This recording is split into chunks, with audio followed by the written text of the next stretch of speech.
দেখতে পেলাম সোশ্যাল মিডিয়ার মাধ্যমে এবং ফোনে খোঁজ নিলাম যে মুর্শিদাবাদের কোনো এক থানা জোর জবরদস্তি একটা সুষ্ঠু স্বাভাবিক সভ্য নাগরিককে মিথ্যা মামলায় ফাঁসিয়ে দেওয়ার জন্য থানার ওসি এবং আশেপাশের পুলিশ অ্যাসোসিয়েট দিয়ে বিভিন্ন রকম এনডিপিএস মামলায় ফাঁসার জন্য মাদকদ্রব্য তার বাড়িতে গিয়ে নিজে রেখেছে।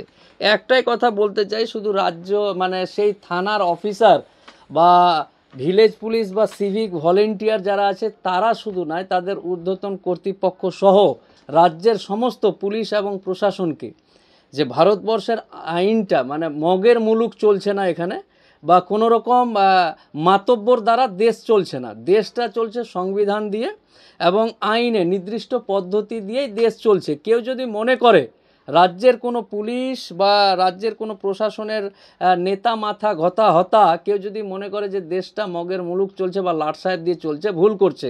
এই রকম ঘটনা নিঃসন্দেহে এই ঘটনার তো পুঙ্খানুপুঙ্খ আইনিগতভাবে তার ব্যবস্থা গ্রহণ করা হবে বা করছে।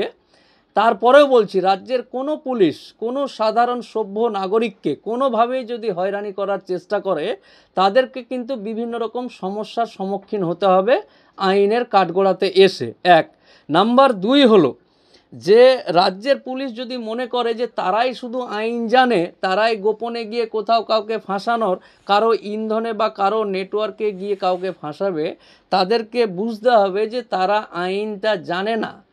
আইন জানা মানুষ অনেক আছে রাজ্যে যারা আইনের দড়ি পড়ে কিন্তু টানতে টানতে কোর্ট অবধি ছেঁচড়ে টেনে নিয়ে আসবে।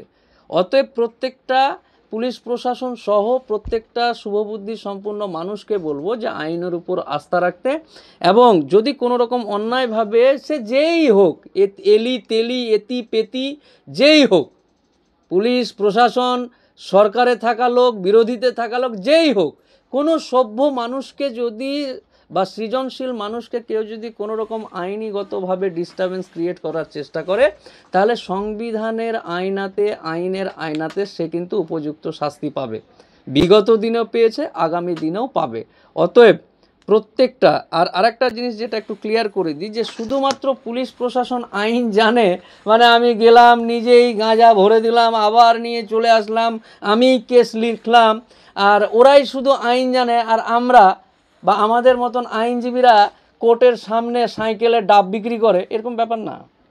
আইনটা কে জানে, কোর্টের সামনে যখন হাজির হবে তারা একটা নির্দিষ্ট লিমিটেশন পর্যন্ত তাদের কাজগুলো ইনভেস্টিগেশন পিরিয়ড অবধি পুলিশ বা পার্সোনাল যারা আছে তারা করতে পারে। বিচার প্রক্রিয়াটাতে কিন্তু পুলিশ বা প্রশাসনের কোনো ভূমিকা থাকে না। যখনই কোর্টের আন্ডারে বা আদালত চত্বরে মামলা বা মামলার ডকুমেন্টস চলে আসলো তখন কিন্তু একজন আইনজীবী বা আইন জানা মানুষের দ্বারা এই সমস্যাগুলোর সমাধান হয়, আদালতকে কনফিডেন্সে নিয়ে বা আদালতকে বিভিন্ন রকম কাগজপত্রের ভিত্তিতে বুঝিয়ে রাখার পর।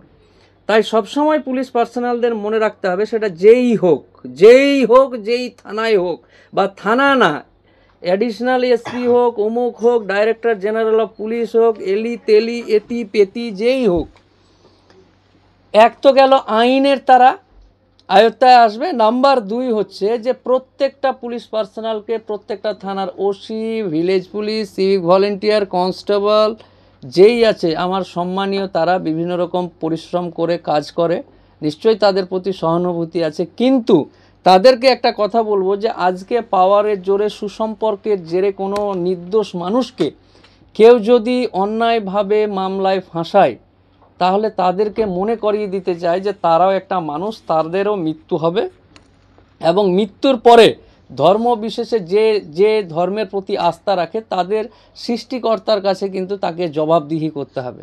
এবং তারা যে মরবে তাদের ছেলে মেয়ে স্ত্রী পরিবার সবাইকে রেখে মরবে।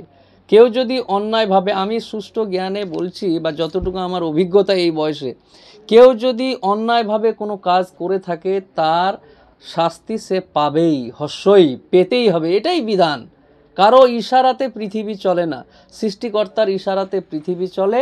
তাই প্রত্যেকটা পুলিশ পার্সোনালকে শুধু মনে করিয়ে দেব যে সাময়িক কিছুটা সুবিধা নেওয়ার জন্য বা লাভ নেওয়ার জন্য নিজের অস্তিত্বকে বিসর্জন দিয়ে এমন কোনো কাজ করবেন না, অমানবিক কাজ করবেন না যেটাতে আপনাদেরকে পরবর্তীতে জবাবদিহি করতে হয় এবং জবাবদিহি করার সময় আপনাকে ঈশ্বর বা সৃষ্টিকর্তার কাছে লজ্জিত হতে হয়।